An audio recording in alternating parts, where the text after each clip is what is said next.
So I came into farming with about, I don't know, 80 years of experience by the time I was 22. And I say that jokingly, but really, I grew up on a farm. I'd been learning from my dad and my grandpa ever since I was old enough to be drug around or carried around or whatever.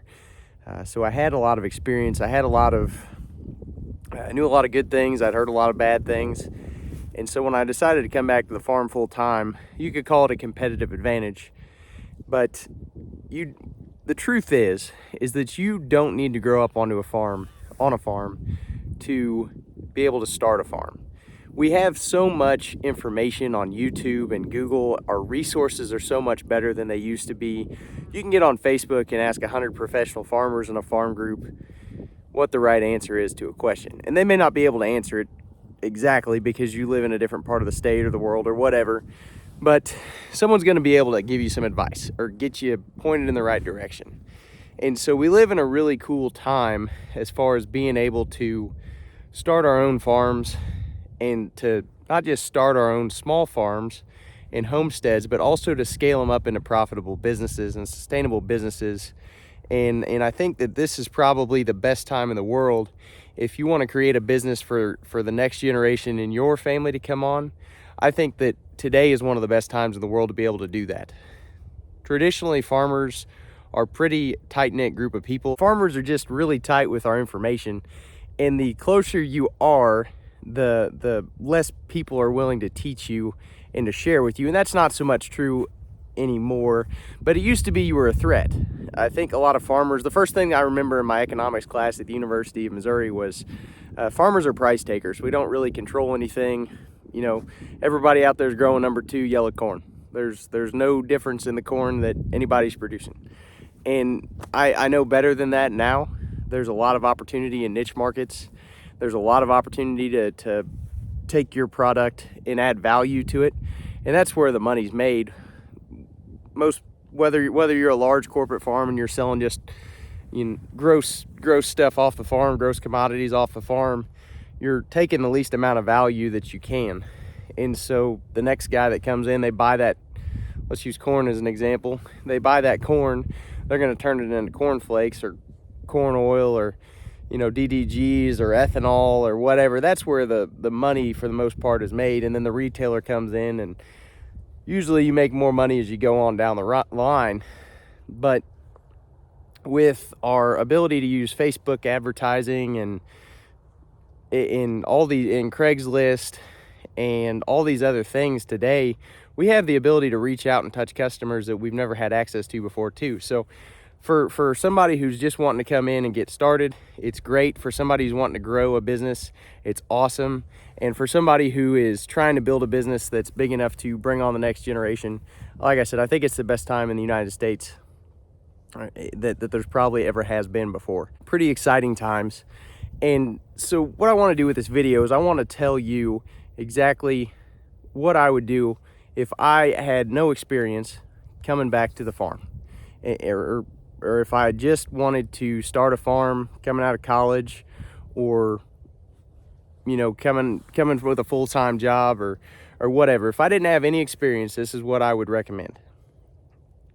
And I've already shared with you, I have a background and growing up on a farm, so take what I say with a grain of salt, but this is what I would advise you. The number one thing you could do to get started with your own farm and your own operation, or to scale your current homestead into a profitable business, is find a mentor. Find somebody who you can call and ask advice. I would not start a farm if I didn't have somebody, at least an acquaintance, that I could call and say, hey, I've got this problem, how would you handle it? Maybe it's not that, yeah, I'll show up and I'll show you how to do it, or I'm happy to come over. Those are always special opportunities. If you have a neighbor, you have a friend that can come over and they can help you do what you need to do. But maybe it's just somebody that can point you in the right direction, say, hey, now, it's not as big a deal as you think. Call the vet, take them to the local university vet, whatever it is. This is somebody who could probably advise you a little bit better. Let me give you their number. There's a lot of things that we could do to get more information. You could go on Facebook, and there's a lot of forums out there that, but none of those things are as good as being able to call a friend or an acquaintance or a mentor and say, hey, this is what's happening, can you advise me on what to do? So that's the number one thing I would do.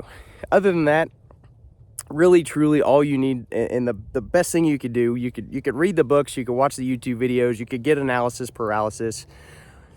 We've all done it at different stages of this. I do it still today. But the things that you really need to do is get some money invested in animals. But before you do that, there's a few things that are absolutely essential. And what those are is you have to have a solid perimeter fence. You don't want to be chasing, you don't want to be that guy on your street that's out there chasing animals, getting calls at 2 a.m. in the morning when you're working your regular job, or you know, the worst possible thing that could ever happen, in my opinion, is for one of my animals to get out and get somebody hurt on the road. That is an absolute worst case scenario. And I just, if you have livestock, at some point in time, it's likely that someone's going to leave a gate open or a tree's going to fall down, and there's a possibility that they're going to get out on the road. And it's a fact of life. You got to have good liability insurance, but it's something that none of us ever want to experience. I would never want to cause an accident or an issue with someone, period. So get those perimeter fences solid, get them up. Even if you just have to use good hot wires, get the biggest fencer you can afford, and you know, make sure that you're doing your best to keep those animals in. And that's the number one responsibility that you have when you get livestock, is keeping them in. Second thing is you got to have water, preferably good water, clean water. If you can keep them in but you can't give them something to drink, they're going to die, of course. So you got to have water. Figure that out, whatever that looks like for you. Hauling water, watering out of a pond, you know, putting in a water tank. That's the number two. The third thing you've got to do is you got to have, in Missouri at least, you got to have some shade or some shelter. If you don't have any trees, you got to get that figured out. And if you're just coming onto a farm and it's got some trees on it, you know, you can have some flexibility there on how you set up your paddocks and different things that you can get into later on. But they have to have reasonable shelter for your environment. After that, you got to have grass. You got to have something for them to eat. If you're not going to have grass, you got to have hay. You got to have cover crops. You got to have something. They got to eat something. So those are really the main things that you got to have. You got to have solid perimeter fence. You got to have feed. You got to have water, and you got to have the proper adequate shelter. And once you have all those covered, you're going to learn everything else. It's just like drinking through a fire hose. And it's really cool.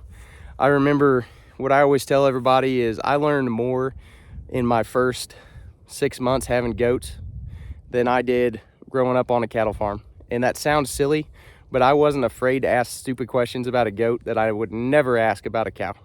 And that's just an old farmer's pride. You know, going back to that old time pride, it's hard to ask questions just and admit your ignorance basically about cows.